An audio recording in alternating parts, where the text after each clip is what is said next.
साहब कह रहे थे जी ये क्या मामला है कि जुमे को बंदा मर गया या फलाना हो गया तो उससे हिसाब किताब नहीं होगा, इतने इतने बड़े जुर्म लोगों ने कितने इतने पाप, और जुमे को मर गया तो बख्शा जाएगा। तो मैंने कहा जुर्मों का भी उसे हिसाब अल्लाह ले लेगा, लेकिन मियाँ हिसाब किताब की ड्यूटी ना अल्लाह की है तो बेहतर यह है कि उसी के हाथ में रहे, तू तो ना अपने हाथ में लेने की कोशिश कर। सुने सुनने तिरमिजी की हदीस, हमें पता नहीं क्या मुसीबत है, हमें पता नहीं क्या मसला है। एक जनाजे से मैं निकला, आप यकीन करें कभी कभी कलेजा फट जाता है।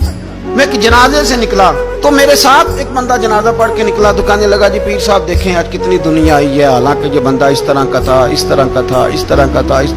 मैंने उसे कहा, मैंने कहा यार तुझे तो फिक्र ही लग गई है कहीं जन्नत में चला ही ना जाए, तू इस तरह करना जन्नत के दरवाजे के सामने खड़े हो जाना डंडा लेके कि मैंने नहीं जाने देना। शर्म आनी चाहिए हमें। अल्लाह फरमाते हैं जन्नत इतनी चौड़ी है जितने जमीन और आसमान, उसकी चौड़ाई जमीन और आसमान के बराबर है, तो हम तो अपने अलावा किसी को जाने नहीं देना चाहते जन्नत में।